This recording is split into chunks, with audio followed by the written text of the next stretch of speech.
I got the cash in the bags. Alright everybody, so today I'll be watching a review of Dispatch episodes 1 to 6. Now I played episodes 1 to 6 on my own because I just wanted to. I didn't want to like play it for YouTube, but I will be playing 7 and 8 for YouTube. So I'm going to be watching a review here so I can have like content on the first 6 episodes. So yeah, so I'm not going to waste any time. I'm just going to hop right into this review. So here we go.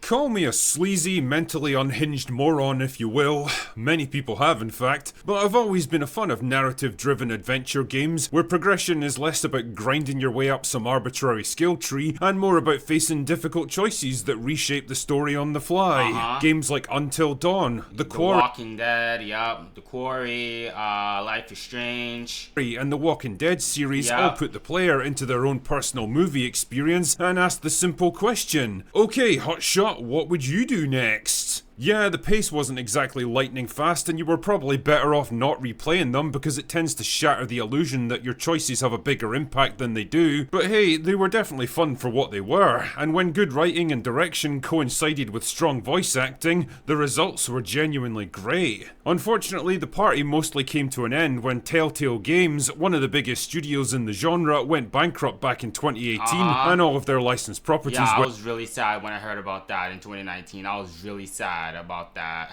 Went with them. But a phoenix arose from the ashes in the shape of ad hoc studios made up of former employees who wanted to have another crack at it. And their first effort is here in the shape of Dispatch, an episodic adventure game about a man reluctantly put in charge of a team of superhero rejects and given the simple task, turn them from a bunch of dysfunctional fuck-ups into an effective crime-fighting unit. Now, because I'm a handsome and charismatic chap, I was able to play an advanced copy from start to finish before the rest of the episodes even dropped. So, for once, I'm actually in a unique position to review this thing before most other people. And here's the thing.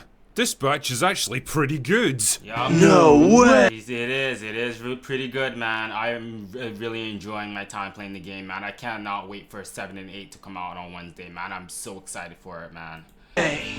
Yes way! Yeah, there's definitely a few rough edges on the story front where I think the episodic structure lets it down a little towards the end, and some of the mini-games do start to wear thin after a while, but the things Dispatch gets right, I will say that I'm not good at the mini-games. Like the dispatching part of the portion of the game, I'm not good at that at all. I'm not good at it. Extremely right. The core characters are by far the best aspects of this game, fun and likeable and played by a superb voice cast who give it their all, especially during the heavier dramatic scenes. The dialogue is solid and brought out some genuine laughs at times, the motion capture and animation style are crisp and vibrant, and some of the action set pieces are superb to watch. It literally looks like a TV show, the animation style, it literally looks like a TV show. You play as Robert Robinson, better known as Mecha Man, who's definitely not based on Iron Man. Anyway, Robert's been using his suit of powered armor to fight criminals and specifically to hunt down a supervillain known as Shroud, who murdered his own father years earlier. Unfortunately, it all goes tits up when he walks straight into a trap. His suit gets crippled and Robert lands himself an extended stay in hospital. Because he doesn't have the resources or the expertise to repair his suit anymore, it looks like his crime fighting days might well be over. That is, until he's approached by Blonde Blazer, who's definitely not based on Captain Marvel, with an interesting offer. Take control of a team of superheroes that aren't exactly working at peak performance and whip them into shape. In return, her company will get his suit operational again so he can continue his hunt for Shrouds. There's just one problem. The team is made up of former supervillains that have been rehabilitated, some more than others, and they're not exactly big on the whole teamwork thing. This is where you come in. Your job is to interact with them in 2 ways, by deploying them on missions through the dispatch system, doing your best to match up the right heroes with the right emergencies, and juggle limited resources on the fly. Like I said, I did really bad at this part of the game, man. I was so bad at this.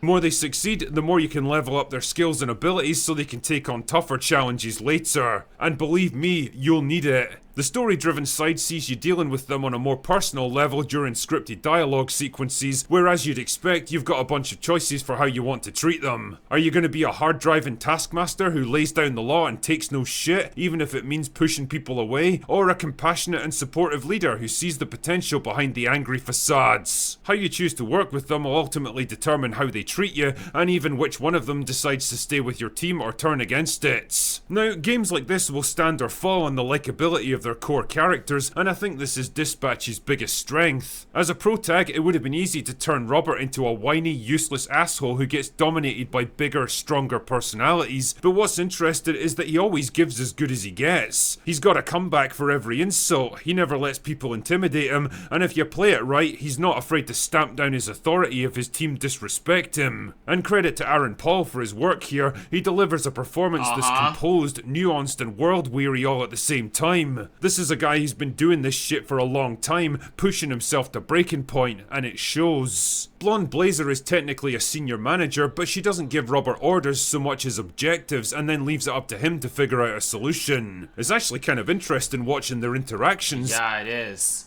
She's supportive and understanding without coming across as patronizing and disrespectful, encouraging him to consider options and make tough decisions, but ultimately letting him make the call. Invisigal, on the other hand, is the classic loose cannon of the group. Temperamental and unpredictable. I will say, for the romance option, I did romance Invisigal over Blonde Blazer just because I liked Invisigal over Blonde Blazer. I think romancing Invisigal is definitely the right choice in my opinion.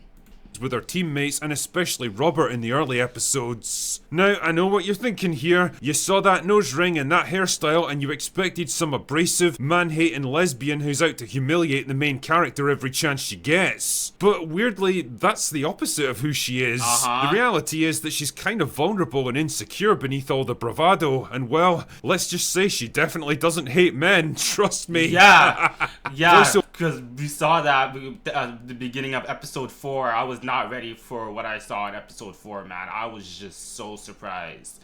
Well, not really surprised, but I was just not ready for it. Like, my goodness.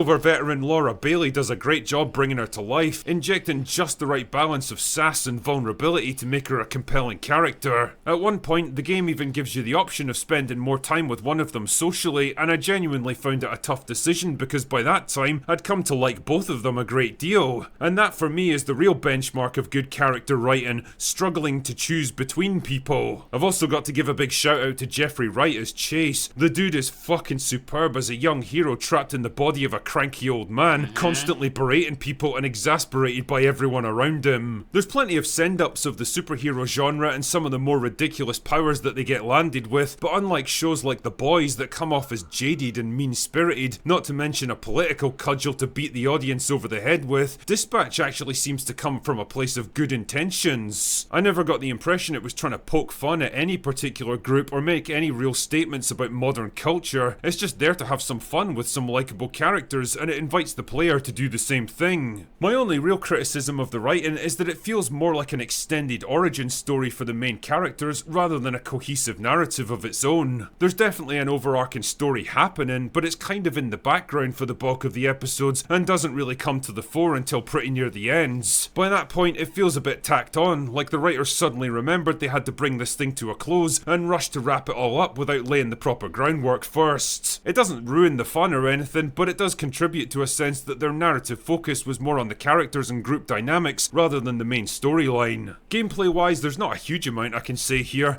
It's an adventure game at the end of there's not much gameplay with this game at all, like literally. The day, you're mostly just choosing dialogue options and then allowing you're choosing dialogue options and then the mini games, and that's literally it. The scenes to play out. Yeah, and there's QTEs for people who hate being able to appreciate dramatic there have not been QTEs since like episode 2 though, so scenes, or there's the option to disable them for everyone else. I know which one I picked. The main gameplay opportunities are the dispatch terminal where you have to send heroes out on missions and a hacking minigame that crops up from time to time. The dispatch terminal is fine for what it is, I guess. I like the idea of managing limited resources and choosing how to upgrade characters to combat escalating threats, but I don't get the impression that it interacts much with the story portion of the game. And if I'm honest, by the later stages it can become a little tedious, like I was just trying to get through it so I could advance the plot. Likewise, the hacking games are an okay way of breaking the rest of it up, forcing you to do a bit of logical problem solving and think fast under time pressure. They won't exactly have you tearing your hair out, but there's a decent little challenge in some of them, and to be fair, they do kind of influence. I've had a hard, difficult time with this part of the game as well. Like, I'm not gonna lie. how certain missions play out, so there is that at least. Ultimately, for all its flaws, I think the studio got off to a good start with Dispatch. There's definitely room for its world. Hopefully they make a season 2. That's all you can hope for. I mean, no way they're not going to make a season 2. Like, they're definitely going to make a season 2 for sure. With Especially, how popular it has become, they're definitely going to make a season 2 for sure. Its gameplay and storytelling to grow with sequels, but I think it's laid the groundwork with a strong cast of characters that would actually be worth investing in. So if you've been looking for something to scratch that telltale itch for the past few years, well, you could probably do a lot worse than Dispatch. Yeah, I definitely recommend anyone to play this game, man. I definitely would highly recommend. Anyway, that's all. Alright, looks like that's it for this review. Alright, so like I said, I will be playing episode 7 and 8 on my channel. Like I said, I just wanted some content for episode 2 through 6 on my channel. So that's why I'm watching it, reacting to a review here. So if you like this reaction, make sure to like, subscribe, everybody. I'm out. Peace.